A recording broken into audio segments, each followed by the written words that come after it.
નમસ્કાર વિદ્યાર્થી મિત્રો, હું રમેશ વાગડિયા આપ સૌનું સ્વાગત કરું છું આજના લેક્ચરમાં. આજનો લેક્ચર આપણું જે રનિંગ ચેપ્ટર છે કે જે ધોરણ 12નું 6થું ચેપ્ટર છે, આનુવંશિકતાનો આણ્વીય આધાર, એના પરનો 7મો લેક્ચર છે. અગાઉ આ ચેપ્ટરના ખૂબ જ અગત્યના એવા 6 લેક્ચરોની ચર્ચા આપણે કરી ગયા છીએ, જેની અંદર ઘણા અગત્યના ટોપિક વિશે આપણે વાત કરી ગયા છીએ. જેમ કે આપણે શરૂઆત કરી હતી કે ભાઈ જનીન દ્રવ્ય તરીકે કોણ વર્તતું હશે. ત્યાર પછી આપણે ડીએનએનું સ્ટ્રક્ચર ભણ્યા હતા. ત્યાર પછી આપણે ડીએનએનું પેકેજિંગ ભણ્યા હતા. ત્યાર પછી આપણે વાત કરી હતી ડીએનએ છે એ જનીન દ્રવ્ય તરીકે વર્તે છે એની સાબિતી આપતો ફ્રેડરિક ગ્રિફિથનો પ્રયોગ, કે જેમાં એણે સ્ટ્રેપ્ટોકોકસ ન્યુમોની બેક્ટેરિયાનો ચેપ ઉંદરને લગાડ્યો હતો અને એણે સાબિતી આપી હતી, અથવા તો એણે એવી માહિતી આપી હતી કે ભાઈ ડીએનએ છે એ જનીન દ્રવ્ય તરીકે વર્તે છે. પછી એના પ્રયોગને પૂર્ણ રીતે સાબિત કરવા માટે એના જે વિદ્યાર્થીઓ હતા એવરી, મેકલોઇડ અને મેકકાર્ટી, એણે આ પ્રકારનો એક પ્રયોગ કરી અને ગ્રિફિથની જે માહિતી હતી એને પૂર્ણ રીતે સાબિત કરી. ત્યાર પછીના લેક્ચરમાં આપણે એક પ્રયોગ ભણ્યા હતા એડી હર્શી અને એમજે ચેઝનો પ્રયોગ. તો એ પ્રયોગની ચર્ચા પણ આપણે કરી ગયા છીએ કે જેના દ્વારા ડીએનએ છે એ પૂર્ણ પ્રભાવી જનીન દ્રવ્ય છે એની સાબિતી પ્રાપ્ત થઈ હતી. હવે એડી હર્શી અને એમજે ચેઝનો આપણે જે પ્રયોગ ભણ્યા, એ પ્રયોગની અંદર એક બાબત તો કન્ફર્મ થઈ ગઈ હતી કે ભાઈ સજીવોની અંદર જનીન દ્રવ્ય તરીકે વર્તતો અણુ કોણ છે? તો ભાઈ સજીવોની અંદર જનીન દ્રવ્ય તરીકે વર્તતો અણુ છે એ ડીએનએ છે. પણ ઘણા વૈજ્ઞાનિકોએ એવું કીધું કે ભાઈ ચાલો અમે માની લઈએ છીએ કે ભાઈ સજીવોની અંદર જનીન દ્રવ્ય તરીકે વર્તતો જે અણુ છે એ ડીએનએ છે. પણ પ્રશ્ન હજી એક એવો ઊભો હતો કે ભાઈ જે સજીવની અંદર ડીએનએ આવેલો હોતો જ નથી. ફરી વખત રિપીટ કરું છું કે એવા સજીવો કે જેની અંદર ડીએનએ હોતો જ નથી, એની અંદર જનીન દ્રવ્ય તરીકે કોણ વર્તતું હશે? માનો ડીએનએ જેટલામાં આવેલો છે એમાં બધા વૈજ્ઞાનિકો એવું સ્વીકારી લીધું કે ભાઈ જેટલા સજીવમાં ડીએનએ આવેલો છે એ બધા જ સજીવોમાં જનીન દ્રવ્ય તરીકે ડીએનએ વર્તે છે. ચાલો, પણ એવા સજીવો પણ અસ્તિત્વ ધરાવે છે કે જેની અંદર ડીએનએ આવેલો હોતો નથી. હવે એવા સજીવો કે જેની અંદર ડીએનએ આવેલો હોતો નથી, એની અંદર જનીન દ્રવ્ય તરીકે કોણ વર્તતું હશે? આવો પ્રશ્ન હજી વૈજ્ઞાનિકો માટે યથાવત હતો. તો આ પ્રશ્નનો જવાબ આપવા માટે ઈસવીસન 1957ની અંદર બે વૈજ્ઞાનિક ફ્રેન્કલ અને કોનરેટ નામના બે વૈજ્ઞાનિકોએ ઈસવીસન 1957માં એક વાયરસ પર પ્રયોગ કર્યા. અને એણે એવો વાયરસ પસંદ કર્યો હતો જે વાયરસની અંદર ડીએનએ આવેલો હોતો નથી. એ વાયરસ કયો હતો? એ વાયરસ હતો ટીએમવી વાયરસ. ટીએમવી વાયરસ એટલે ટોબેકો મોઝેક વાયરસ. ટીએમવી વાયરસ એટલે ટોબેકો મોઝેક વાયરસ. હવે એને ટીએમવી અથવા ટોબેકો મોઝેક વાયરસ શું કામ નામ આપ્યું છે? તો ભાઈ એને ટીએમવી અથવા ટોબેકો મોઝેક વાયરસ એટલા માટે નામ આપ્યું છે કે આ એવો વાયરસ છે કે જે ટોબેકો એટલે તંબાકુના પર્ણની અંદર મોઝેક નામનો રોગ ઉત્પન્ન કરે છે. એટલા માટે આ વાયરસને ટોબેકો મોઝેક વાયરસ એવું નામ આપવામાં આવેલું છે. ફરી વખત કહું છું, ટોબેકો મોઝેક વાયરસ એને નામ શું કામ આપવામાં આવેલું છે? તો ભાઈ આ એવો વાયરસ છે કે જે ટોબેકો એટલે કે તંબાકુના પર્ણ પર મોઝેક નામનો રોગ ઉત્પન્ન કરે છે. એટલા માટે એને ટોબેકો મોઝેક વાયરસ એવું નામ આપવામાં આવેલું છે. ચાલો, તો આ પ્રયોગ શું હતો, કઈ રીતે પ્રયોગ કરવામાં આવ્યો અને એના દ્વારા કઈ રીતે એવી સાબિતી મળી કે ભાઈ ખરેખર એવા સજીવો કે જેની અંદર ડીએનએ નથી, એની અંદર બીજો કયો ઘટક છે એ જનીન દ્રવ્ય તરીકે વર્તે છે, એની સાબિતી કઈ રીતે મળી, એની માહિતી મેળવવા માટે ટીએમવી પ્રયોગ પર આપણે જઈએ. મેં શરૂઆતમાં જ તમને વાત કરી હતી કે ભાઈ જ્યારે આપણે શરૂ કર્યું કે ભાઈ આનુવંશિક અણુ તરીકે કોણ વર્તે છે એના માટેના પ્રયોગો આપણે જોયા, ત્યારે એમાં પહેલો પ્રયોગ કયો હતો? પહેલો પ્રયોગ હતો ગ્રિફિથનો પ્રયોગ, જેને આપણે બેક્ટેરિયલ રૂપાંતરણ કહેતા હતા. બીજો પ્રયોગ હતો બેક્ટેરિયોફેગ એક્સપેરિમેન્ટ અથવા તો પરાંતરણનો પ્રયોગ, અથવા તો આપણે જેને બેક્ટેરિયોફેગ એક્સપેરિમેન્ટ તરીકે ઓળખતા હતા. ત્રીજો પ્રયોગ આપણે એમાં જોવાનો હતો TMV એક્સપેરિમેન્ટ, કે જેની આજે આપણે વાત કરવાના છીએ. ચાલો તો લેક્ચરની અંદર આગળ વધીએ, જોઈએ TMV એક્સપેરિમેન્ટ શું છે, એની અંદર કયા વાયરસનો ઉપયોગ થયો હતો અને કઈ રીતે આખો પ્રયોગ દ્વારા માહિતી છે એ પ્રાપ્ત થઈ કે ભાઈ જે સજીવની અંદર DNA હોતો નથી એની અંદર આનુવંશિક દ્રવ્ય અથવા આનુવંશિક અણુ તરીકે બીજો કોઈ ઘટક છે એ વર્તતો હોય છે. ચાલો, હવે તમારી સામે એક ઇમેજ છે, તમારી સામે એક ફોટોગ્રાફ છે, જે ફોટોગ્રાફ વાયરસનો છે. કયા વાયરસનો છે? એ ફોટોગ્રાફ છે TMV વાયરસ. ફોટોગ્રાફ છે TMV વાયરસ એટલે કે ટોબેકો મોઝેક વાયરસ. હવે TMV વાયરસ છે ને, આપણે અગાઉ પણ ચર્ચા કરી છે કે વાયરસ છે ને મુખ્ય બે ઘટકથી બનેલ હોય. તો એમ TMV વાયરસ છે ને એ પણ બે ઘટકથી બનેલો છે. TMV વાયરસના બંધારણમાં મુખ્ય બે ઘટક છે એ આવેલા હોય છે. મતલબ આખો વાયરસ છે એ માત્ર બે જ ઘટકોથી બનેલ છે. પ્રશ્ન એ છે કે ભાઈ TMV વાયરસના બંધારણ TMV વાયરસ બે ઘટકથી બનેલો છે, તો એના બંધારણના બે ઘટકો ક્યાં ક્યાં છે? તો બહુ સ્પષ્ટ આકૃતિની અંદર તમને બે ઘટકો છે એ દર્શાવેલા છે. એમાં તમે જોઈ શકો છો કે એક ઘટક છે એને લખ્યું છે RNA. RNA શું છે? તો ભાઈ જે તે સમય યાદ કરો, આપણે ન્યુક્લિક એસિડની વાત કરતા હતા. ન્યુક્લિક એસિડ, બરાબર. ન્યુક્લિક એસિડની વાતની શરૂઆત ક્યારે થઈ હતી? ફ્રેડરિક મિશરથી થઈ હતી. ઈસવીસન 1869. ફ્રેડરિક મિશર ન્યુક્લિયન તરીકે જેને એણે ઓળખાવ્યું હતો, એવો એક ઘટક એણે પસ્ટ કોષોના કોષ કેન્દ્રમાંથી પ્રાપ્ત કર્યો હતો. ત્યારબાદ બીજા વૈજ્ઞાનિકોએ એને ન્યુક્લિક એસિડ તરીકે ઓળખાવ્યું. આપણે વાત કરી હતી કે ન્યુક્લિક એસિડ છે એ બે પ્રકારના હોય. ડીઓક્સીરિબોઝ ન્યુક્લિક એસિડ અને બીજું કયું હતું? Ribose nucleic acid. તો અહીંયા જે ન્યુક્લિક એસિડની તમે વાત કરો છો એ કયું છે? તો અહીંયા જે ન્યુક્લિક એસિડની વાત કરો છો એ રિબોઝ ન્યુક્લિક એસિડ એટલે કે RNA છે. હવે રિબોઝ ન્યુક્લિક એસિડ અને ડીઓક્સીરિબોઝ ન્યુક્લિક એસિડ વચ્ચે શું તફાવત છે? તો અહીંયા આપણે એની ચર્ચા લેક્ચરની અંદર નથી કરવાની, પણ જ્યારે હું એની વાત કરતો હોય ત્યારે મારા મગજમાં કન્સેપ્ટ ક્લિયર હોવો જોઈએ. એટલે હું એક વખત તમને રિવાઇઝ કરાવી દઉં છું કે DNA ની અંદર જે પેન્ટોઝ શુગર હોય, પેન્ટોઝ શર્કરા હોય, એ કઈ હોય? ડીઓક્સીરિબો પેન્ટોઝ શર્કરા હોય. અને RNA ની અંદર જે પેન્ટોઝ શર્કરા હશે એ કઈ હશે? રિબોઝ પેન્ટોઝ શર્કરા હશે. બે વચ્ચે શું તફાવત છે? તો ડીઓક્સીરિબોઝ શર્કરાની અંદર એક ઓક્સિજન ઓછો હશે.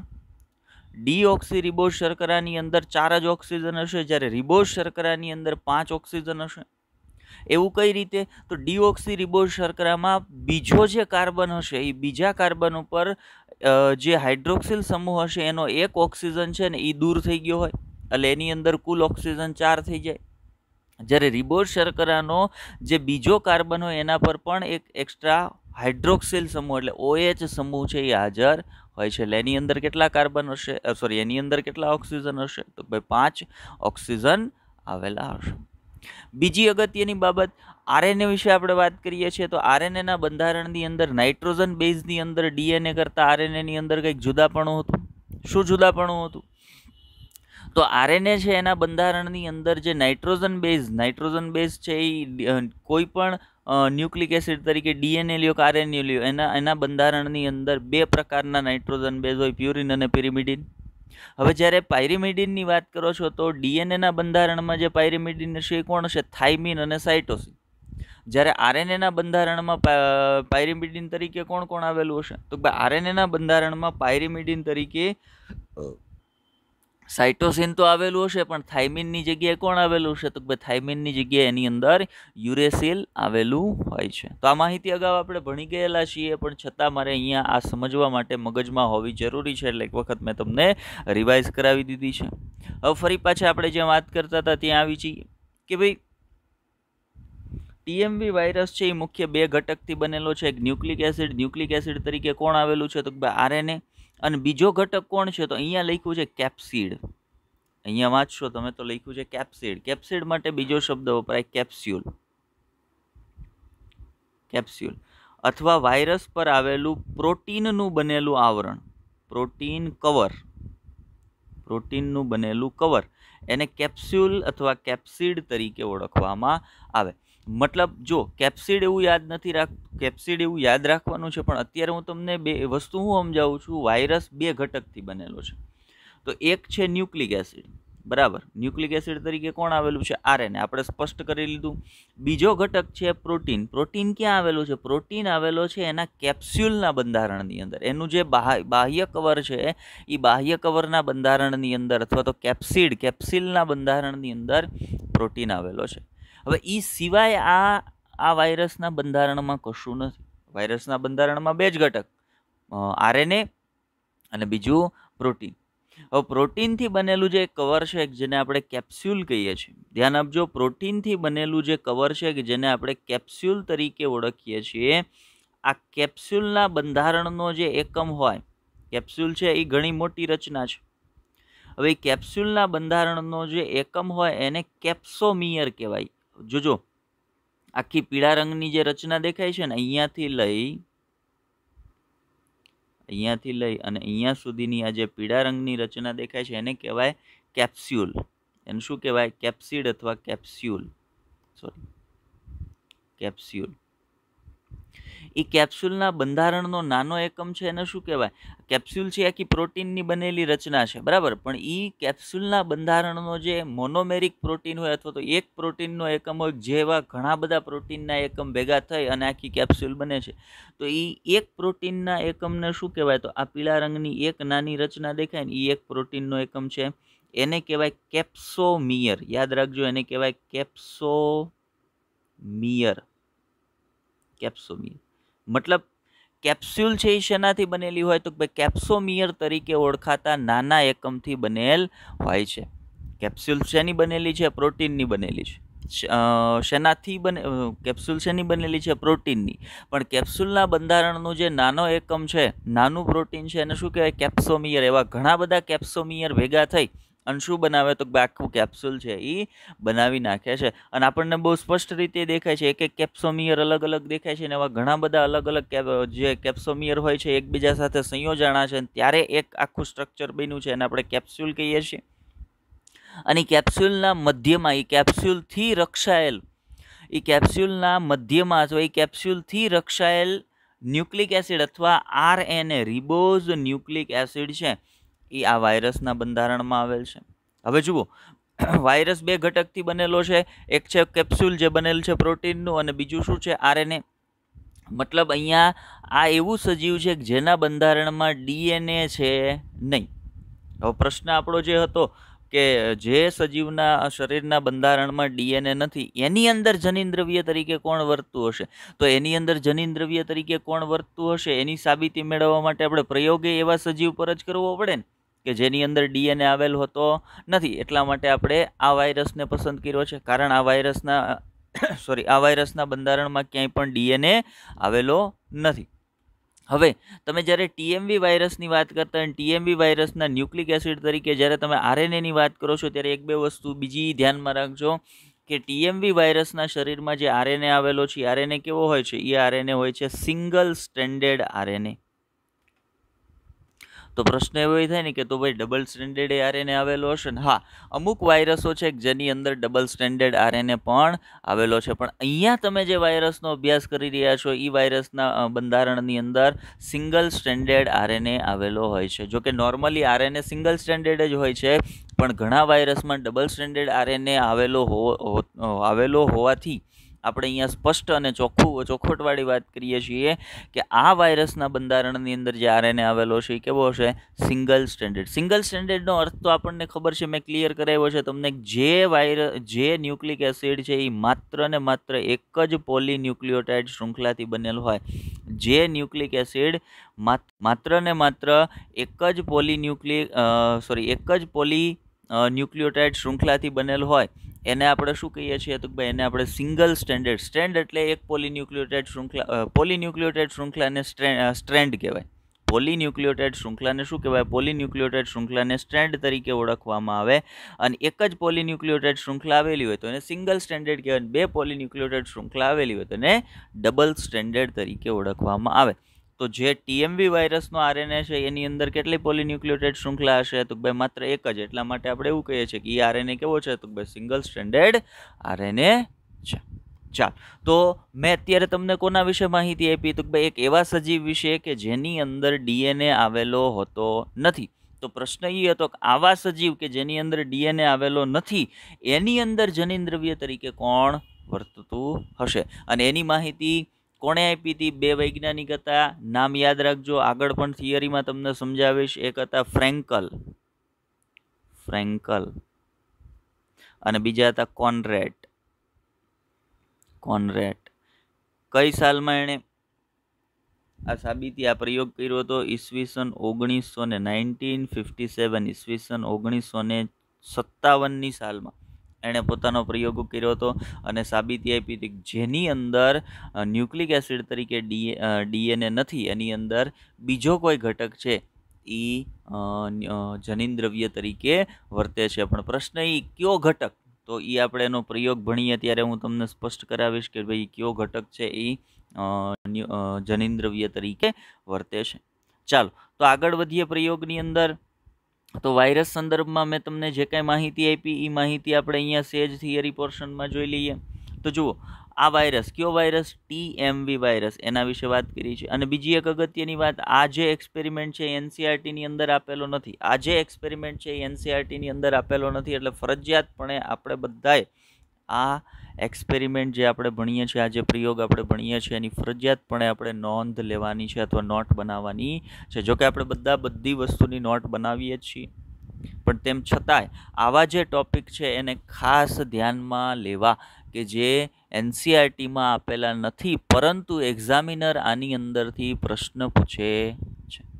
અને એક્ઝામની અંદર આવો કોઈ પ્રશ્ન દેખાય ને આપણને એમ થાય કે ભાઈ આવું તો ક્યાં આપણે ભણ્યા જ નથી. નહીં, એવું ન થવું જોઈએ. આપણે એનસીઆરટીની અંદર માહિતી ન હોવી એ જરૂરી નથી. એનસીઆરટીની અંદર માહિતી માનો કદાચ નથી, પણ એનસીઆરટીની અંદર નથી તો આપણે એ માહિતી પ્રાપ્ત કરવી એ જરૂરી નથી. જરૂરિયાતની લાગે એ માહિતી એનસીઆરટીમાં નથી, તેમ છતાં પણ મારી પાસે હોવી જોઈએ. ચલો આગળ વધીએ. તો આપણે ટીએમવી એક્સપેરિમેન્ટની વાત કરીએ છીએ.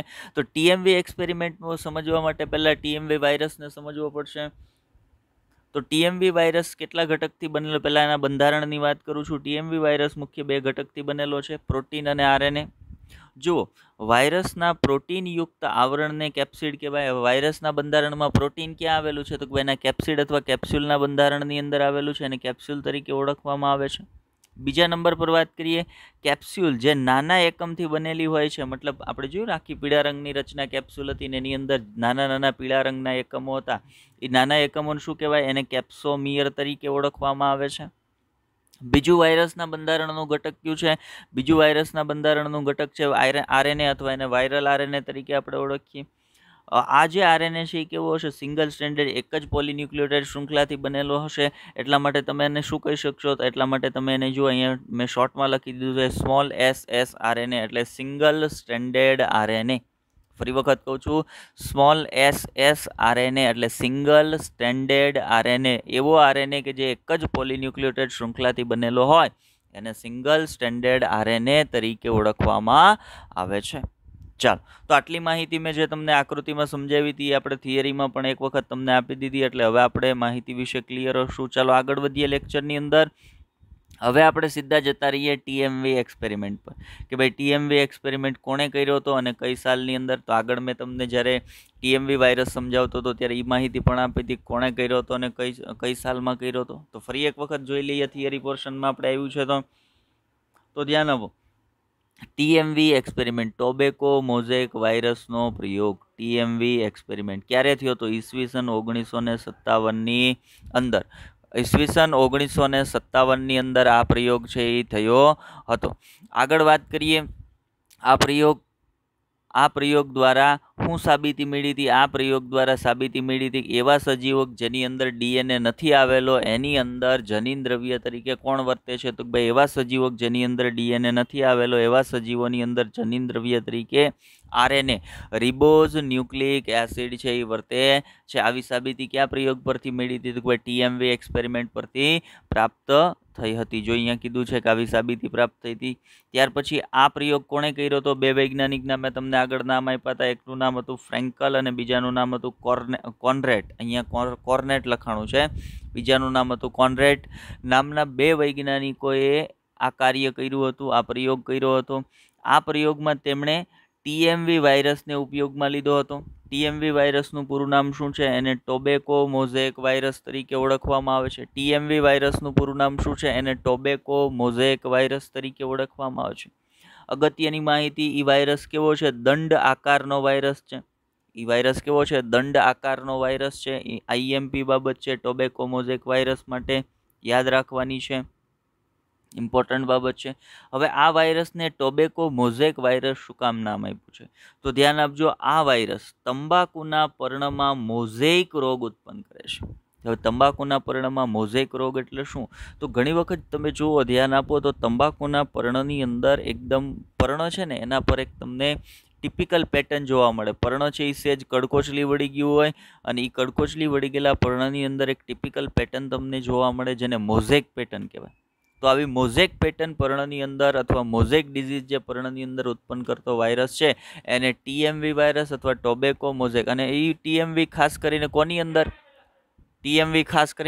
અંદર કાર્ય ટીએમવી વાયરસ ખાસ કરીને કોની અંદર અસર કરે છે? તો ભાઈ ટીએમવી વાયરસ ખાસ કરીને તંબાકુની અંદર અસર કરે છે. એટલા માટે એને ટોબેકો મોઝેક વાયરસ નામ આપવામાં આવેલું છે કે ભાઈ મોઝેક પેટર્નમાં અથવા મોઝેક ડિઝીઝ છે એ ઉત્પન્ન કરે છે એટલે એને ટોબેકો મોઝેક વાયરસ કીધો છે. ચલો હવે સીધા આપણે જતા રહીએ ટીએમવી એક્સપેરિમેન્ટ કઈ રીતે કરવામાં આવ્યો હતો. તો ટીએમવી એક્સપેરિમેન્ટ કઈ રીતે, કયા સ્ટેપ હતા, કઈ રીતે ટીએમવી એક્સપેરિમેન્ટ કરવામાં આવ્યો હતો એના સંદર્ભમાં મેં આકૃતિ મૂકી છે. બરાબર, આકૃતિ છે એ બ્લેક એન્ડ વ્હાઇટ છે એટલે આપણને થોડોક ઇન્ટરેસ્ટ ઓછો પડશે. કલરફુલ આકૃતિ હોય ને તો જોવી ગમે અથવા ઇન્ટરેસ્ટ વધારે પડે, પણ છતાંય આપણે ઇન્ટરેસ્ટ કરતાં અગત્યનું એ છે કે મને સમજાવવું જોઈએ. જો ધ્યાન આપો, પહેલી સ્લાઇડ તમે જે જોશો એની અંદર શું છે? તો ભાઈ એની અંદર આપણે જાણીએ ટીએમવી વાયરસ કેટલા ઘટકથી બનેલો છે. ટીએમવી વાયરસ મુખ્ય બે ઘટકથી બનેલો છે. ટીએમવી વાયરસ મુખ્ય બે ઘટકથી બનેલો છે. ક્યાં બે ઘટકથી બનેલો છે? તો બહાર તરફનું જે આવરણ હતું એ પ્રોટીનનું બનેલું છે એટલે ટીએમવી વાયરસના બંધારણમાં એક ભાગ આવેલો છે પ્રોટીન, અને ટીએમવી વાયરસના બંધારણમાં બીજો ભાગ આવેલો છે. એ કોણ છે? એ છે ન્યુક્લિક એસિડ, અથવા તો ન્યુક્લિક એસિડ તરીકે કોણ આવેલ છે? તો ભાઈ ન્યુક્લિક એસિડ તરીકે આરએનએ રિબોઝ ન્યુક્લિક એસિડ આવેલું છે. હવે આ લોકોએ એટલે કે ફ્રેન્કલ અને કોનરેટે શું કર્યું હતું કે એણે આ જે આ ટીએમવી વાયરસ છે ને એના બંધારણના બંને ઘટકને અલગ અલગ કરી લીધા. એના બંધારણના બંને ઘટકોને અલગ અલગ કરી લીધા. એટલે એણે ટીએમવી વાયરસને તોડી એનું પ્રોટીન અલગ કરી લીધું અને એનો આરએનએ છે એ અલગ કરી લીધું. હવે એણે શું કર્યું? તો ભાઈ પહેલાં ટીએમવી વાયરસનું પ્રોટીન અલગીકૃત કરી અને આખા ટીએમવી વાયરસનો ચેપ નહીં પરંતુ ટીએમવી વાયરસનું માત્ર પ્રોટીન છે ને એ પ્રોટીનનો ચેપ એણે તંબાકુના પર્ણ પર લગાડ્યો. ખાલી જે ટીએમવી વાયરસનો પ્રોટીન ઘટક છે, મેં પહેલાં જ કીધું ટીએમવી વાયરસ બે ઘટકથી બનેલો છે, તો ટીએમવી વાયરસના બંધારણનો જે પ્રોટીન ઘટક છે ને એ પ્રોટીન ઘટકનો ચેપ માત્ર એણે કોને લગાડ્યો? તો ભાઈ તંબાકુના પર્ણને લગાડ્યો. અને એને અવલોકન કર્યું ને અવલોકનમાં એને માહિતી પ્રાપ્ત થઈ કે ટીએમવી વાયરસના પ્રોટીન દ્વારા તંબાકુના પર્ણની અંદર કોઈ પણ રોગ ઉત્પન્ન થતો નથી. એણે પ્રોટીન ઘટકનો ચેપ છે એ તંબાકુના પર્ણ પર લગાડ્યો અને જોયું કે તંબાકુનું પર્ણ સામાન્ય છે, એના પર કોઈ પણ પ્રકારનો રોગ ઉત્પન્ન થયો નથી. બીજો જે પ્રયોગનો સેટ એણે તૈયાર કર્યો એની અંદર એણે શું કર્યું? તો ભાઈ ફરી એક વખત ટીએમવી વાયરસના બંધારણનો બીજો ઘટક જે આરએનએ છે એ આરએનએને લઈ અને એણે તંબાકુના પર્ણ પર ચેપ લગાડ્યો અને જોયું કે તંબાકુના પર્ણની અંદર મોઝેક ડિઝીઝ થાય છે. તંબાકુના પર્ણની અંદર મોઝેક ડિઝીઝ ઉત્પન્ન થાય છે. તો એનો સ્પષ્ટ રીતે અર્થ એવો થયો કે ટીએમવી વાયરસ પાસે જે રોગ ઉત્પન્ન કરવાની ક્ષમતા છે એ ક્યાં હોય? ટીએમવી વાયરસ પાસે રોગ ઉત્પન્ન કરવાની ક્ષમતા છે તો એ ક્ષમતા ક્યાં હોય? એ ક્ષમતા માટેની માહિતી ક્યાં હોય? તો ભાઈ ટીએમવી વાયરસનું જે જનીન દ્રવ્ય હોય એના પર જ હોય ને. અને જ્યાં સુધી એ ટીએમવી વાયરસનું જનીનદ્રવ્ય છે એ બીજા વનસ્પતિક પર્ણની અંદર દાખલ ન થાય ત્યાં સુધી વનસ્પતિક પર્ણની અંદર એ રોગ ઉત્પન્ન થઈ શકે નહીં. તો એવો કયો ઘટક છે જે પર્ણની અંદર દાખલ થયો અને રોગ ઉત્પન્ન થયો? તો ભાઈ એવો ઘટક વાયરસના બંધારણનો છે આરએનએ. તો એનો બહુ સ્પષ્ટ રીતે અર્થ એવો થાય કે ટીએમવી વાયરસની અંદર, એનો બહુ સ્પષ્ટ રીતે અર્થ એવો થાય કે ટીએમવી વાયરસની અંદર જનીનદ્રવ્ય તરીકે કોણ વર્તે છે? તો ભાઈ ટીએમવી વાયરસની અંદર જનીનદ્રવ્ય તરીકે વર્તે છે RNA, ribose nucleic acid. Protein નથી વર્તતું. કારણ તો ભાઈ પ્રોટીન દ્વારા જ્યારે પર્ણને ચેપગ્રસ્ત કરવામાં આવ્યા ત્યારે પર્ણની અંદર કોઈ પણ પ્રકારનો રોગ ઉત્પન્ન થયો ન હતો. જ્યારે ટીએમવી વાયરસનો આરએનએ ઘટક હતો એના દ્વારા પર્ણને ચેપ લગાડવામાં આવ્યો ત્યારે પર્ણની અંદર મોઝેક ડિઝીઝ છે એ ઉત્પન્ન થયો. એનો સ્પષ્ટ અર્થ એવો થાય કે વાયરસની અંદર જે રોગ ઉત્પન્ન કરવાની માહિતી છે એ કોના પર આવેલી છે? તો ભાઈ આરએનએ પર આવેલી છે. એટલા માટે જ આરએનએથી ચેપ લગાડતા વાયરસ છે એ તંબાકુના પર્ણની અંદર રોગ ઉત્પન્ન કરે છે.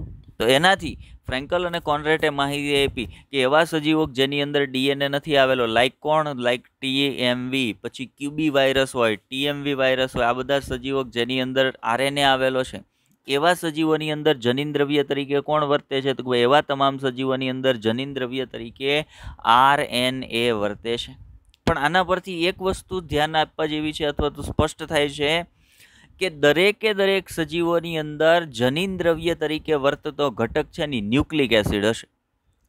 હા, ન્યુક્લિક એસિડમાં મોટા ભાગનામાં ડીએનએ અને અમુકની અંદર આરએનએ, પણ ડીએનએ અને આરએનએ બે શું છે? તો બેને સંયુક્ત રીતે તમે ન્યુક્લિક એસિડ તો કહી જ શકો. એટલે એક વસ્તુ ફરજિયાત થઈ ગઈ કે સજીવ સૃષ્ટિની અંદર જનીનદ્રવ્ય તરીકે કોણ વર્તે છે? તો સજીવ સૃષ્ટિની અંદર જનીનદ્રવ્ય તરીકે ન્યુક્લિક એસિડ છે એ વર્તે છે. એ ન્યુક્લિક એસિડ તરીકે આરએનએ પણ હોઈ શકે અમુક વાયરસની અંદર, અને ન્યુક્લિક એસિડ તરીકે ડીએનએ પણ હોઈ શકે કે જે મોટા ભાગના સજીવોની અંદર હશે. ચાલો આગળ વાત કરીએ આ સંદર્ભની અંદર. તો હવે થિયરી પોર્શન પર જતા રહીએ કે ભાઈ ટીએમવી વાયરસ પ્રયોગ, ટીએમવી એક્સપેરિમેન્ટ છે એ કઈ રીતે કર્યો હતો ફ્રેન્કલ અને કોનરેટે? તો ધ્યાન આપજો, આ પ્રયોગમાં તેમણે વાયરસના પ્રોટીન અને આરએનએને અલગીકૃત કર્યા. પહેલું કામ શું કર્યું હતું? એણે વાયરસના જે બે ઘટકો હતા એમ બેને એકબીજાથી અલગ કરી લીધા. એકને પ્રોટીન એક ઘટક તરીકે પ્રોટીન અલગીકૃત કર્યો અને બીજા ઘટક તરીકે એણે આરએનએ અલગીકૃત કરી લીધો. હવે શું કર્યું? જો પહેલો પ્રયોગ જે એણે કર્યો એમાં તેમણે વાયરસના પ્રોટીન ઘટકનો ચેપ તંબાકુના પર્ણને લગાડ્યો. એણે વાયરસના પ્રોટીન ઘટકનો ચેપ છે એ તંબાકુના પર્ણને લગાડ્યો. જ્યારે વાયરસના પ્રોટીન ઘટકનો ચેપ છે એ તંબાકુના પર્ણને લગાડ્યો અને અવલોકન કર્યું અથવા તો જોયું કે તંબાકુના પર્ણમાં કોઈ પણ પ્રકારનો રોગ ઉત્પન્ન થતો નથી. હવે બીજો ઘટક વાયરસમાંથી કયો પ્રાપ્ત થયો હતો? તો ભાઈ એણે શું કર્યું? બીજો ઘટક જે પ્રાપ્ત કર્યો હતો જેને આપણે આરએનએ કહીએ છીએ, તેમણે આ પ્રયોગમાં વાયરસના આરએનએ ઘટકનો ચેપ તંબાકુના પર્ણને લગાડ્યો અને અવલોકન કર્યું કે તંબાકુના પર્ણમાં મોઝેક રોગ ઉત્પન્ન થાય છે. તો એનો અર્થ એવો થયો કે વાયરસના રોગ ઉત્પન્ન કરવાના લક્ષણો એના જનીનદ્રવ્ય પર હોય અને એ જનીનદ્રવ્ય તરીકે આરએનએ જ્યારે પર્ણની અંદર દાખલ થયું, આ સંદર્ભમાં પર્ણની અંદર મોઝેક રોગ ઉત્પન્ન થાય છે. હવે જુઓ, આના પરથી તેમણે માહિતી આપી કે વાયરસનું રોગ ઉત્પન્ન કરવાનું લક્ષણ વાયરસના જનીનદ્રવ્ય પર હોય છે અને જ્યારે તે તંબાકુના પર્ણમાં દાખલ થાય છે ત્યારે તંબાકુના પર્ણમાં મોઝેક રોગ ઉત્પન્ન થાય છે. તો એનાથી એણે સાબિતી આપી અથવા તો એનાથી સ્પષ્ટ કર્યું એટલે ટીએમવી વાયરસ માટે જનીનદ્રવ્ય તરીકે કોણ વર્તશે? તો ભાઈ ટીએમવી વાયરસ માટે જનીનદ્રવ્ય તરીકે વર્તશે રિબોઝ ન્યુક્લિક એસિડ અથવા આરએનએ. ચાલો આ સંદર્ભમાં આગળ માહિતીની વાત કરીએ. હવે વૈજ્ઞાનિકોએ એક વસ્તુ સ્પષ્ટ રીતે સ્વીકારી લીધી. વૈજ્ઞાનિકોએ એક વસ્તુ જો શું કીધું? હવે વૈજ્ઞાનિકોએ એક એવું સ્વીકારે છે કે અમુક વાયરસમાં જનીનદ્રવ્ય તરીકે કોણ આવેલું છે? આરએનએ આવેલું છે.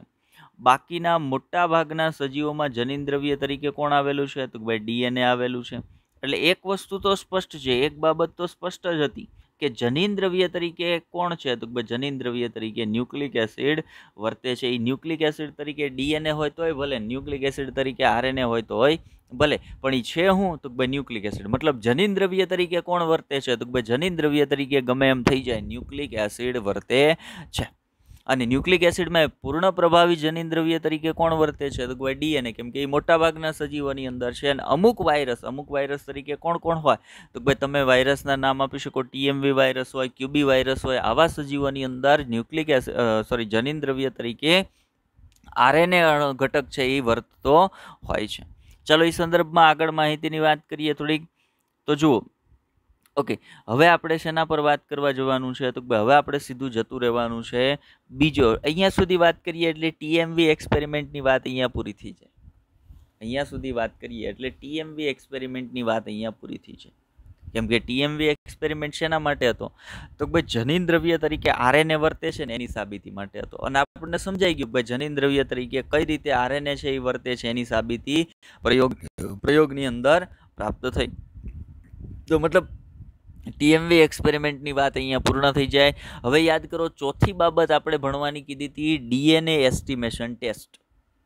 ચોથી બાબત શું ભણવાની હતી? DNA estimation test. હવે ડીએનએ એસ્ટિમેશન એટલે શું? ડીએનએ નો સંપૂર્ણ અભ્યાસ.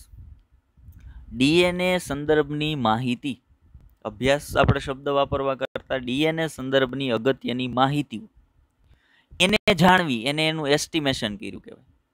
તો ડીએનએ નું એસ્ટિમેશન કરી અને આપણે એવી સાબિતી આપી શકીએ કે પૂર્ણ પ્રભાવી જનીન દ્રવ્ય તરીકે કોણ વર્તે છે? તો પૂર્ણ પ્રભાવી જનીન દ્રવ્ય તરીકે ડીએનએ વર્તે છે. તો એ સંદર્ભમાં બીજો જે ટોપિક આજના લેક્ચરનો છે એના તરફ જઈએ, એના તરફ આગળ વધીએ. તો બીજી કઈ બાબતનો અભ્યાસ આપણે આજના લેક્ચરની અંદર કરવાનો છે? તો ધ્યાન આપજો, બીજી બાબત આપણે જોવાની છે DNA estimation test. DNA estimation, અહીંયા એસ્ટિવેશન લખાઈ ગયું છે, અહીંયા આવશે એસ્ટિમેશન. એસ્ટિવેશનની જગ્યાએ આવશે મેશન. એસ્ટિમેશન ટેસ્ટ, બરાબર. હવે ડીએનએ એસ્ટિમેશન ટેસ્ટની અંદર કયા સંદર્ભની માહિતી આપણે વાત કરવાની છે? તો અહીંયા થોડીક માહિતી જે મેં આપી છે એની ઇમ્પોર્ટન્ટ છે, એનસીઆરટીની અંદર નથી, તો એ આપણે નોટ કરવાની છે. ઇમ્પોર્ટન્ટ બાબત છે, મારે યાદ પણ રાખવાની છે. આ જે સીધી વાત હું અહીંયા જે બાબતની વાત કરું છું એ સંદર્ભમાં આપણે અગાઉ ક્યારેય વાત નથી થઈ, પણ આ તમામ માહિતી જે અહીંયા હું તમને આપવાનો છું ડીએનએ વિશે, જે ડીએનએ એસ્ટિમેશન સંદર્ભમાં વાત કરવાનો છે એ માહિતી અગાઉ આપણે ભણી ગયેલા તો 100% છીએ, બરાબર. જુદી જુદી જગ્યાએ જુદા જુદા સંદર્ભમાં આપણે એને ભણ્યા છીએ, જેને હવે અહીંયા એક સાથે ભેગું કરીને આપણે વાત કરવાના છીએ. ચલો શું જોવાનું છે આપણે? તો ભાઈ કોઈ પણ સજીવના એકકીય કોષમાં જે કુલ ડીએનએ હાજર હોય તેને ડીએનએ ની સી વેલ્યુ કહેવાય. હવે ફરી વખત ધ્યાન આપતો, હું શું કહું છું? તો ઉદાહરણ તરીકે કોષ છે ને બે પ્રકારના હોય. અહીંયા એક કોષ છે, અહીંયા બીજો કોષ છે. કોષ બે પ્રકારના હોય. એકને હું એન પ્રકારનો કોષ કહું, એકને 2n પ્રકારનો કોષ કહું. બે પ્રકારના કોષ છે, એકને એન પ્રકારનો કોષ કહું, એકને 2n પ્રકારનો કોષ કહું. તો તમને બહુ સ્પષ્ટ થઈ જશે ને કે આની અંદર રંગસૂત્ર છે એ કેવા હશે? તો ભાઈ આની અંદર અડધી સંખ્યામાં રંગસૂત્ર હશે, એટલે આની અંદર n નંબરના રંગસૂત્ર હશે. જોડીમાં રંગસૂત્ર નહીં હોય. અને આવો કોષ હંમેશા કોણ હોય? માત્ર જન્યુ હોય, બરાબર. અને દૈહિક કોષો જેટલા પણ છે, દૈહિક કોષો જેટલા છે એમાં બધામાં રંગસૂત્ર કેવા હશે? તો ભાઈ જોડીમાં. એટલે ઈ કોષોને કેવા કોષો કહેવાશે? 2n સેલ કહેવાશે. કારણ એની અંદર તમામ રંગસૂત્રો, માનો મનુષ્ય સંદર્ભે વાત કરું તો આની અંદર કેટલા રંગસૂત્ર હશે? 23 જોડ રંગસૂત્ર હશે. જ્યારે મનુષ્ય સંદર્ભે n પ્રકારના કોષની વાત કરું તો એની અંદર માત્ર કેટલા રંગસૂત્ર હશે? તો એની અંદર 23 જ રંગસૂત્ર હશે. કેમ કે અહીંયા જોડીનું દરેક જોડીમાંથી એક રંગસૂત્ર આવેલ હશે. જ્યારે અહીંયા જોડી આખી હશે એટલે અહીંયા 23 જોડ રંગસૂત્ર થાય, અહીંયા 23 જ રંગસૂત્ર થાય. હવે રંગસૂત્ર હેના બનેલા છે? તો ભાઈ ડીએનએ ના. એવું મને કેમ ખબર પડી? તો તમે જુઓ, પેકેજિંગ આપણે જ્યારે ભણ્યા ત્યારે પેકેજિંગની અંદર આપણે જોયું હતું કે ડીએનએ છે એ પહેલાં ન્યુક્લિયોસોમમાં કન્વર્ટ થાય, ન્યુક્લિયોસોમ સોલેનોઇડમાં કન્વર્ટ થાય, સોલેનોઇડ સુપર સોલેનોઇડમાં કન્વર્ટ થાય, સુપર સોલેનોઇડ છે એ ક્રોમેટિન ફાઇબર અથવા ક્રોમેટિન ફાઇબરમાં કન્વર્ટ થશે, ક્રોમેટિન ફાઇબર ક્રોમેટિનની અંદર કન્વર્ટ થશે, અને ક્રોમેટિન છે એ ક્રોમોઝોમનો અર્થ થાય રંગસૂત્ર. તો ક્રોમેટિન ફાઇબર ક્રોમેટિડમાં અને ક્રોમેટિડ છે એ ક્રોમોઝોમની અંદર કન્વર્ટ થાય છે. મતલબ રંગસૂત્ર બનેલું હેનું છે? તો રંગસૂત્ર ડીએનએ નું બનેલું હોય છે. તો હવે કોઈ એક સજીવ કોષ એવો છે કે જેની અંદર માત્ર 23 જ રંગસૂત્ર આવેલા હશે, અને કોઈ એક સજીવ કોષ એવો છે જેમાં 23 જોડ રંગસૂત્ર આવેલા છે. બેયની અંદર ડીએનએ નો જથ્થો અલગ અલગ હશે. 23 જોડ બનવા માટે કુલ જે ડીએનએ હોય એના કરતાં 23 જોડ રંગસૂત્ર બનવા માટે ડીએનએ વધારે જ વપરાણો હોય, બરાબર. તો એવો કોષ કે જેની અંદર માત્ર 23 જ રંગસૂત્ર હોય, અથવા તો જુદા જુદા સજીવ માટે જુદા જુદા હોય. માનો કોઈ એક સજીવ એવો છે કે જેના 2n કોષમાં રંગસૂત્રની સંખ્યા 4 જોડ છે, તો એના n કોષમાં રંગસૂત્રની સંખ્યા છે એ 4 જ થઈ જાય. કોઈ એક સજીવ એવો છે કે જેના 2n કોષની અંદર રંગસૂત્રની સંખ્યા છે 200 છે, તો એના n કોષમાં રંગસૂત્રની સંખ્યા 100 થઈ જશે. મતલબ n પ્રકારનો જે કોષ હોય ને એની અંદર રંગસૂત્ર કેવા થઈ જાય? અડધા થઈ જાય. અને n પ્રકારના કોષમાં જે કુલ રંગસૂત્ર હોય એ રંગસૂત્રના બંધારણમાં જે ડીએનએ આવેલો હોય ને, ડીએનએની ઈ વેલ્યુને શું કહેવાય? સી વેલ્યુ કહેવાય. ડીએનએની ઈ વેલ્યુને કઈ વેલ્યુ કહેવાય? સી વેલ્યુ ડીએનએ કહેવાય, અથવા તો ડીએનએની સી વેલ્યુ તરીકે ઓળખવામાં આવે. ડીએનએની સી વેલ્યુ એટલે શું? ડીએનએની સી વેલ્યુ એટલે n અથવા એકકીય કોષમાં આવેલ કુલ ડીએનએના જથ્થાને ડીએનએની સી વેલ્યુ તરીકે ઓળખવામાં આવે છે. અને આ સી વેલ્યુ છે ને દરેકે દરેક પ્રજાતિની લાક્ષણિકતા છે. દરેકે દરેક પ્રજાતિની લાક્ષણિકતા છે એટલે શું? તો ભાઈ જુદા જુદા સજીવની અંદર ડીએનએની સી વેલ્યુ છે ને જુદી જુદી હોઈ શકે. જુદા જુદા સજીવોની અંદર ડીએનએની સી વેલ્યુ છે ને જુદી જુદી હોઈ શકે. હવે જુઓ, ડીએનએની સી વેલ્યુના સંદર્ભમાં થોડીક માહિતી અહીંયા છે. તો જ્યારે કોઈ સામાન્ય કોષ, આપણે ફરી વખત વાત કરીએ, જ્યારે કોઈ સામાન્ય કોષ છે એ કોષ વિભાજનમાં દાખલ થાય તો એને કયા તબક્કામાં પસાર થવાનું? તો G1 phase, S phase, G2 phase, M phase. ઉપરના ત્રણેય આંતરાવસ્થાના તબક્કા, અને પછી કોષ વિભાજન. કોષ વિભાજન તરીકે સમવિભાજન હોય અને અર્ધીકરણ પણ હોય. હવે જ્યારે કોષ વિભાજનમાં પ્રવેશે, કોષ વિભાજનની પહેલી અવસ્થા જેને આપણે G1 ફેઝ કહીએ છીએ, ત્યારે એની અંદર ડીએનએ કેવો હોય? એની અંદર 2C ડીએનએ હોય.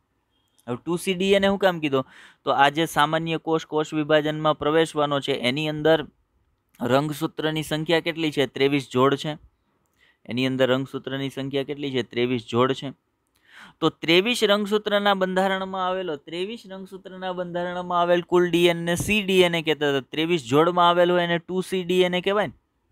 એ ડીએનએની વેલ્યુને 2C વેલ્યુ કહેવાય ને ડીએનએની. હા, એટલે એવું કીધું છે G1 ફેઝમાં જે કોષ હશે એની અંદર ડીએનએની જે વેલ્યુ હશે એ 2C બરાબર હશે. ઈ કોષ જ્યારે S ફેઝમાં પ્રવેશ છે એટલે 2C જે ડીએનએની વેલ્યુ હતી ને 4C માં કન્વર્ટ થઈ જાય. શું કામ? તો યાદ કરો, એસ ફેઝને સિન્થેસિસ ફેઝ કહેતા હતા. ત્યાં ડીએનએનું સ્વયંજનન થતું હતું. તો 2C ડીએનએ પોતાના જેવો નવો 2C ડીએનએ બનાવી નાખે એટલે કોષમાં એસ ફેઝની અંદર ડીએનએની કુલ વેલ્યુ કેટલી થઈ જશે? 4C જેટલી થઈ જશે. હા, રંગસૂત્રની સંખ્યા 23ની 23 જોડ જ રહેશે એવું ન વિચારતા કે રંગસૂત્ર 23માંથી 46 જોડ થઈ જશે. નહીં, રંગસૂત્રની સંખ્યા 23 જોડ જ રહેશે. માત્ર ડીએનએની વેલ્યુ જે 2C હતી ની 4C થઈ જશે. એવું કઈ રીતે થશે? સમજો, આ એક રંગસૂત્ર છે. હવે એ રંગસૂત્રની દરેક રંગસૂત્રિકા છે એ પોતાના જેવી નવી રંગસૂત્રિકા બનાવે ખરી, પણ એકબીજાથી અલગ ન પડે. તો એ રંગસૂત્રના બંધારણમાં આવેલ ડીએનએની વેલ્યુ ડબલ થઈ ગઈ, પણ એ રંગસૂત્ર કેટલા રહ્યા? એકનું એક જ રહ્યું. તો એસ ફેઝની અંદર આવું થશે કે ડીએનએ ડબલ થઈ જશે, રંગસૂત્ર ડબલ થઈ જશે, પણ એ એકબીજાથી અલગ નહીં પડે. એટલે રંગસૂત્રની ઓવરઓલ સંખ્યા 23ની 23 જોડ જ રહેશે, પણ ડીએનએની વેલ્યુ કેટલી થઈ જશે? 2C માંથી 4C થઈ જશે, કેમ કે એસ ફેઝ દરમિયાન નવા ડીએનએનું સંશ્લેષણ થયું હતું. ત્યાર પછી વાત કરીએ કોષ પ્રવેશ છે G2 ફેઝમાં. G2 ફેઝમાં ડીએનએની ઓવરઓલ વેલ્યુ 4C જ દેશે. પણ જ્યારે કોષ M ફેઝમાં પ્રવેશશે ત્યારે M ફેઝની અંદર જ્યારે એક કોષમાંથી બે કોષ અલગ પડે ત્યારે તમને યાદ હોય તો રંગસૂત્રની વહેંચણી થઈ જાય. અને ત્યારે રંગસૂત્રની વહેંચણી કઈ રીતે થાય? તો જે સમજાત રંગસૂત્ર છે એ દરેક સમજાત રંગસૂત્ર હશે ને એ કોષના વિષુવવૃત્તીય તલમાં ગોઠવાશે. એના પર દ્વિધ્રુવીય ત્રાક આવીને જોડાશે. દ્વિધ્રુવીય ત્રાક ટૂંકા થશે એટલે રંગસૂત્રનું જે સેન્ટ્રોમિયર હોય એનું વિભાજન થઈ જાય. અને સેન્ટ્રોમિયરનો એક ભાગ અને એક રંગસૂત્રિકા એક ધ્રુવ તરફ જાય, બીજો સેન્ટ્રોમિયરનો ભાગ અને બીજી રંગસૂત્રિકા બીજા ધ્રુવ તરફ જાય. અને પછી દરેક રંગસૂત્રિકા છે એક રંગસૂત્ર તરીકે વર્તવા માંડે. એટલે ઓટોમેટિકલી નવા બનતા કોષની અંદર જે ડીએનએની વેલ્યુ 4C હતી એમાંથી કેટલી થઈ જાય? 2C થઈ જાય. આ માહિતી કોણે આપી હતી? મિરેસ્કી અને રીસ એ જન્યુઓમાં ડીએનએની સી વેલ્યુ અને દૈહિક કોષોમાં ડીએનએની 2C વેલ્યુ વિશે માહિતી આપી હતી. યાદ રાખજો, વૈજ્ઞાનિકના નામ મિરસ્કી અને રીસ નામના બે વૈજ્ઞાનિકો હતા. ચલો આ સંદર્ભમાં ડીએનએ એસ્ટિમેશન ટેસ્ટ સંદર્ભમાં આગળ વધીએ આપણે. તો શું માહિતીની વાત કરવાની છે? તો ધ્યાન આપો, એડી હર્શી અને એમજે ચેઝનો પ્રયોગ આપણે ભણી ગયા છીએ. એડી હર્શી અને માર્થા ચેઝ ના પ્રયોગ પરથી પ્રોટીન વિરુદ્ધ ડીએનએ નો વિવાદ હતો ને એ તો ઉકેલાઈ ગયો હતો. પ્રોટીન વિરુદ્ધ ડીએનએ નો જે વિવાદ હતો ને એ તો ઉકેલાઈ ગયો હતો. ત્યારે જો જ્યાં સુધી એડી હર્શી એમજે ચેઝે પ્રયોગ નહોતો કર્યો ત્યાં સુધી વૈજ્ઞાનિકો એવું કહેતા હતા કે ભાઈ નહીં, પ્રોટીન પણ હોઈ શકે જનીન દ્રવ્ય તરીકે. પણ હર્શી અને ચેઝના પ્રયોગ પછી એ જે વિવાદ હતો ને પૂરો થઈ ગયો, કેમ કે ત્યાં પૂર્ણપણે સ્પષ્ટ રીતે સાબિતી મળી ગઈ હતી કે પ્રોટીન અને ડીએનએ બેમાંથી જનીન દ્રવ્ય તરીકે કોણ વર્તે છે? તો ભાઈ ડીએનએ વર્તે છે. પણ ત્યારબાદ જે ટીએમવી એક્સપેરિમેન્ટ થયો ને એનાથી પ્રશ્ન પાછા ઊભા થઈ ગયા. શું ઊભા થયા? તો ભાઈ ડીએનએ અને આરએનએ બંને જનીન દ્રવ્ય તરીકે વર્તે છે, તો બેમાંથી પૂર્ણ પ્રભાવી જનીન દ્રવ્ય કોણ છે અને શું કામ? પૂર્ણ પ્રભાવી જનીન દ્રવ્ય તરીકે ડીએનએ કે આરએનએ બેમાંથી કોણ વર્તે છે અને શું કામ વર્તે છે? તો એ સંદર્ભમાં ડીએનએ એસ્ટિમેશન ટેસ્ટની અંદર થોડીક માહિતીની વાત કરીએ. જો આગળ વધીએ આપણે. ત્યારબાદ માહિતી પ્રાપ્ત થઈ કે કોને વાત? એડી હર્શી એમજે ચેઝના પ્રયોગ બાદ એટલે કીધું ત્યારબાદ માહિતી પ્રાપ્ત થઈ કે અમુક વાયરસ, ટીએમવી વાયરસ હોય, ક્યુબી વાયરસ હોય, એમાં જનીન દ્રવ્ય આવેલું હોય છે. કોણ આવેલું છે જનીન દ્રવ્ય તરીકે? આરએનએ આવેલું હોય છે. જ્યારે મોટા ભાગના સજીવોમાં જનીન દ્રવ્ય તરીકે કોણ છે? ડીએનએ આવેલું હોય છે. પ્રશ્ન થાય કે કેમ ડીએનએ પૂર્ણ પ્રભાવી જનીન દ્રવ્ય છે? જનીન દ્રવ્ય તરીકે તો આરએનએ વર્તી શકે છે ને, આપણે જોયું વાયરસમાં જનીન દ્રવ્ય તરીકે આરએનએ વર્તી શકે છે. એટલે આરએનએ પાસે કેપેસિટી છે જનીન દ્રવ્ય તરીકે વર્તવાની. તો પછી ડીએનએ કેમ પૂર્ણ પ્રભાવી જનીન દ્રવ્ય તરીકે વર્તે છે? તો ચલો એ સંદર્ભમાં થોડીક માહિતીની વાત કરીએ. શું કામ ડીએનએ છે એ પૂર્ણ પ્રભાવી જનીન દ્રવ્ય તરીકે વર્તે છે? તો એક થોડાક લક્ષણોની આપણે અહીંયા વાત કરવાના છે. જે પૂર્ણ પ્રભાવી જનીન દ્રવ્ય હોય એની અંદર આવા લક્ષણો હોવા જોઈએ. ક્યાં ક્યાં લક્ષણો હોવા જોઈએ? તો શું કીધું? જો જે અણુ નીચેના માપદંડોને સંતોષતો હશે એ પૂર્ણ પ્રભાવી જનીન દ્રવ્ય તરીકે વર્તી શકે છે. ચાલો હવે એ માપદંડો ક્યાં છે અથવા તો એ લક્ષણો ક્યાં છે જે ખરેખર પૂર્ણ પ્રભાવી જનીન દ્રવ્યની અંદર હોવા જોઈએ? ચાલો એક પછી એક લક્ષણની વાત કરીએ અને સમજીએ પણ ખરા કે શું ડીએનએ ની અંદર એ લક્ષણ છે. ઓકે, તો જુઓ, તે પોતાના જેવી જ પ્રતિકૃતિ બનાવવા માટે સક્ષમ હોવો જોઈએ. હવે યાદ કરો, મેં તમને આનાથી 1 કે 2 લેક્ચર અગાઉ પ્રસ્થાપિત પ્રણાલી તરીકે એક ટોપિક ભણાવ્યો હતો. પ્રસ્થાપિત પ્રણાલી કોણે આપી હતી? ફ્રાન્સિસ ક્રિક નામના વૈજ્ઞાનિકે. એની અંદર તમે જોયું હોય તો એમાં પહેલી જે ઘટના થતી હતી એમાં શું થતું હતું? ડીએનએ માંથી પાછો ડીએનએ બનતો હતો. તો ડીએનએ માંથી ડીએનએ બનવાની ઘટના એને શું કહેવાય? એને કહેવાય સ્વયંજનન. એને શું કહેવાય? ડીએનએ નું સ્વયંજનન. હવે ડીએનએ સ્વયંજનન પામે એટલે પોતાના જેવો નવો ડીએનએ ઉત્પન્ન કરે, અને નવા ડીએનએ કોના જેવો હોય? તો ભાઈ એક્ઝેક્ટ એના જેવો જ દેખાતો, એટલે એને પ્રતિકૃતિ કહેવાય. તો મતલબ એક વસ્તુ સ્પષ્ટ થઈ ગઈ કે ડીએનએ પાસે પ્રતિકૃતિ બનાવવાની ક્ષમતા છે. પ્રતિકૃતિ બનાવવા માટે ડીએનએ છે એ સક્ષમ મોલેક્યુલ છે. તો આ લક્ષણ હોવું જોઈએ. એક પૂર્ણ પ્રભાવી જનીન દ્રવ્યનું આ લક્ષણ હોવું જોઈએ. તો એ ડીએનએ ની અંદર છે એટલે ડીએનએ પૂર્ણ પ્રભાવી જનીન દ્રવ્ય તરીકે વર્તી શકે છે. બીજી બાબત પર જઈએ. બીજી કઈ લાક્ષણિકતા હોવી જોઈએ? તો ભાઈ તે રાસાયણિક રીતે અને રચનાત્મક રીતે સ્થાયી હોવું જોઈએ. હવે રાસાયણિક રીતે અને રચનાત્મક રીતે સ્થાયી હોવું જોઈએ એનો અર્થ તો એક તો એ કોઈ પણ પ્રકારના સ્થાયી હોવું જોઈએ એનો અર્થ એવો, રાસાયણિક રીતે સ્થાયી હોવું જોઈએ એનો અર્થ હું તમને એટલામાં એવો કહું છું કે એ કોઈ પણ પ્રકારના ચયાપચય પથની અંદર ભાગ લેતો નથી. જો ડીએનએ એવો મોલેક્યુલ છે જેને કોષ કેન્દ્રની અંદર બંધ રાખવામાં આવે છે, એને કોઈ પણ પ્રકારની કોષની અંદર ચાલતી ચયાપચય ક્રિયાઓ, રાસાયણિક ક્રિયાઓ એમાં ભાગ લેવા દેવામાં આવતો નથી. એટલે એ રાસાયણિક શું કામ એવું કરવામાં આવે છે? તો ભાઈ રાસાયણિક રીતે એકદમ સ્થાયી છે, એ કોઈની સાથે ઝડપથી રિએક્શન કરી નાખે, કોઈની સાથે ઝડપથી સંયોજાઈ જાય કે નવું સંયોજન બનાવી નાખે, પોતાના બંધારણમાં ફેરફાર કરી લે, એવું કશું થતું નથી. કારણ પોતે રાસાયણિક રીતે એકદમ સ્થાયી છે, રચનાત્મક રીતે એકદમ સ્થાયી છે. બીજી અગત્યની બાબત રાસાયણિક રીતે અને રચનાત્મક રીતે સ્થાયી છે. તો શું રાસાયણિક અને રચનાત્મક રીતે આરએનએ સ્થાયી નહીં હોય? એના સંદર્ભે એક માહિતીની વાત કરી દઉં તમને. તો યાદ કરો, હમણાં જ આપણે વાત કરતા હતા કે આરએનએના બંધારણની અંદર પેન્ટોઝ શર્કરા તરીકે આવેલ છે રિબોઝ પેન્ટો, અને ડીએનએના બંધારણમાં છે ડીઓક્સીરિબો. તો ડીઓક્સીરિબોઝ શર્કરાના બીજા કાર્બન પર ડીઓક્સીરિબોઝ શર્કરાના બીજા કાર્બન પર શું આવેલું છે? હાઇડ્રોજન. જ્યારે રિબોઝ શર્કરાના બીજા કાર્બન પર શું આવેલું છે? હાઇડ્રોક્સિલ સમૂહ. આ હાઇડ્રોક્સિલ સમૂહ છે ને એ વધારે સક્રિય હોય,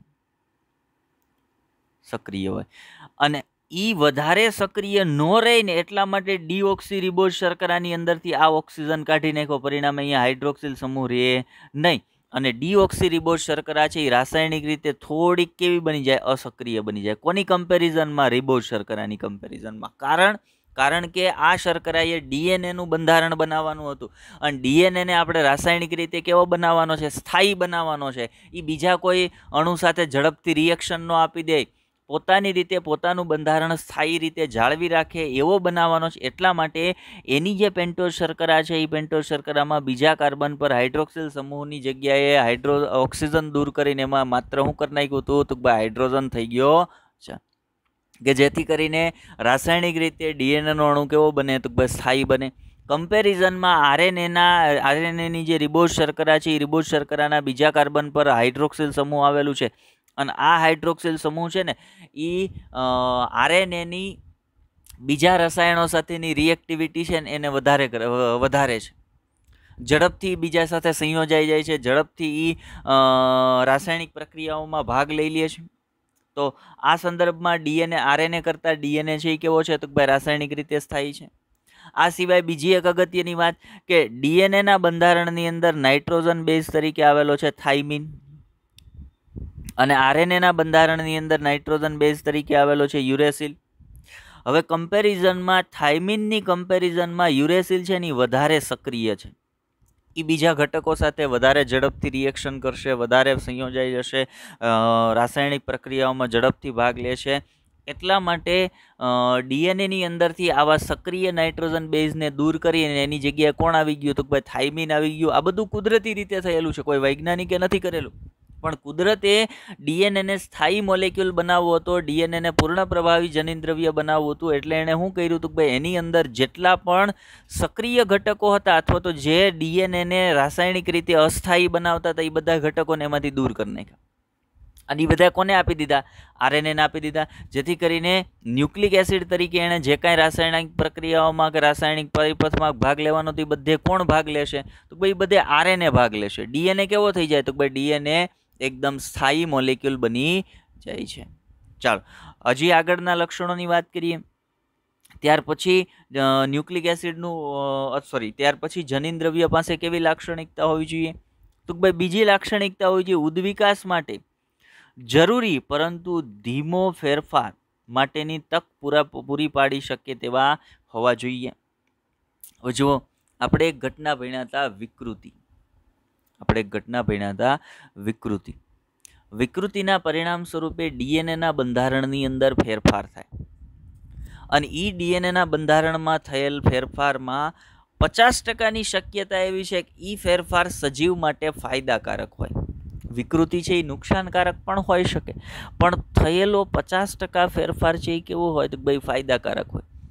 અને જો થયેલો ફેરફાર અથવા તો થયેલી જે વિકૃતિ છે એ વિકૃતિ ફાયદાકારક હોય તો એ સજીવ છે એની અંદર જે જૂના લક્ષણો હતા, જે નબળા લક્ષણો હતા, એની કમ્પેરિઝનમાં એ સજીવ કેવા સારા લક્ષણો ડેવલપ કરશે. અને નબળા લક્ષણમાંથી સારા લક્ષણો ડેવલપ કરવા એને આપણે કહીએ ઉદ્વિકાસ. પણ સજીવોનો ઉદ્વિકાસ એવો ન હોય કે આજ રાતે નબળા લક્ષણ હતા ને કાલ સવારમાં ઉઠ્યા એટલે સારા લક્ષણો આવી ગયા. નહીં, ઉદ્વિકાસની પ્રક્રિયા ખૂબ ધીમી છે. ઉદ્વિકાસ થવા માટે 500,000 વર્ષનો સમય છે એ લાગી જતો હોય. તો મતલબ આ ડીએનએ છે એ જનીનદ્રવ્ય તરીકે ઉદ્વિકાસ માટે એકદમ ધીમી પણ તક પૂરી પાડે છે. એટલે આ સંદર્ભમાં પણ ડીએનએ છે એ પોસિબલ છે જનીનદ્રવ્ય તરીકે. ત્યાર પછીની વાત કરીએ કે જનીનદ્રવ્ય એવું જ હોવું જોઈએ કે જે મેન્ડેલિયન લક્ષણોના રૂપમાં તે પોતાની જાતે અભિવ્યક્ત થઈ શકતું હોવું જોઈએ. હવે આરએનએ છે એ પોતાની જાતે અભિવ્યક્ત થઈ શકે નહીં. આરએનએ પોતાની જાતે અભિવ્યક્ત થઈ શકે નહીં. પરંતુ જો લક્ષણોના સંદર્ભમાં વાત કરી છે, લક્ષણોના સંદર્ભમાં વાત કરી છે, તો લક્ષણોના સંદર્ભમાં પાછા કેવા મેન્ડેલિયન લક્ષણોના સંદર્ભમાં. મેન્ડલે શું કીધું હતું? લક્ષણો પિતૃમાંથી સંતતિમાં ઉતરી આવે છે, કારકો છે એ પિતૃમાંથી સંતતિમાં ઉતરી આવે છે અને પિતૃના લક્ષણો સંતતિમાં લઈ આવે છે. સેમ વસ્તુ કે જ્યારે સજીવો છે, ઉચ્ચ કક્ષાના સજીવો જ્યારે પ્રજનનની પ્રક્રિયા કરે એટલે પોતાના જન્યુ બનાવશે, તો પિતાએ જે જન્યુ બનાવ્યો એમાં પિતાના લક્ષણો આવ્યા છે, અથવા તો પિતાનો ડીએનએ આવ્યો છે. માતાએ જે જન્યુ બનાવ્યો એની અંદર માતાના જનીનદ્રવ્ય આવ્યું છે. એ બે જોડાણા એટલે પહેલો 2n કોષ, દ્વિકીય કોષ યુગ્મન જ બન્યો. એની અંદર માતા અને પિતા બંનેના લક્ષણો આવ્યા છે. હવે બેમાંથી જેના પ્રભાવી લક્ષણો હશે એ સંતતિની અંદર દેખાશે, જેના પ્રચ્છન્ન લક્ષણો હશે એ દેખાશે નહીં. પણ એ સંતતિ છે એ બની. અને લક્ષણ જે પિતાના હતા એ જનીનદ્રવ્ય એને મેન્ડેલિયન પેટર્નની અંદર, મેન્ડેલિયન લક્ષણોના રૂપમાં કોની અંદર લઈ આવ્યું હતું? કે ભાઈ સંતતિની અંદર લઈ આવ્યું. મતલબ ડીએનએ છે એ આ સંદર્ભમાં લક્ષણોની અભિવ્યક્તિ પણ કરાવે છે, લક્ષણોનું વહન પણ કરાવે છે. તો આ સંદર્ભમાં પણ ડીએનએ છે એ નિયમનું લાક્ષણિકતાનું પાલન કરે છે. પણ આરએનએ આમાંથી ઘણી બધી બાબતોનું પાલન કરતો નથી. પહેલી અને ધ્યાનમાં રાખ્યા જેવી બાબત તો અહીંયા જ આ મુદ્દા મેં જે તમને વાત કરી કે ડીએનએ છે એ રાસાયણિક રીતે અને રચનાત્મક રીતે એકદમ સ્થાયી છે. કમ્પેરિઝનમાં આરએનએ છે એ એટલો બધો સ્થાયી મોલેક્યુલ નથી. એટલા માટે ડીએનએ છે એ પૂર્ણ પ્રભાવી જનીનદ્રવ્ય છે અને આરએનએ છે એ કેવો છે? તો ભાઈ આરએનએ છે એ અમુક વાયરસમાં જનીનદ્રવ્ય તરીકે વર્તે છે, પણ બાકી બધે મોટાભાગે એનું કાર્ય સંદેશાવાહક તરીકેનું હોય છે. ચાલ, તો ડીએનએ એસ્ટિમેશન ટેસ્ટ સંદર્ભે થોડીક માહિતીની અહીંયા વાત કરી. આ સંદર્ભમાં હજી આરએનએ વિરુદ્ધ ડીએનએ સંદર્ભની માહિતી છે એ આપણે એનસીઆરટીમાં આપી છે. એ સંદર્ભમાં નેક્સ્ટ લેક્ચરની અંદર જોશું. બરાબર, ચલો તો આજના લેક્ચરની અંદર આટલી વાત કરવાની હતી. હવે થોડીક માહિતી આપણે તમને થોડાક હોમવર્કના ક્વેશ્ચન સંદર્ભમાં આપી દઈએ. ચાલો,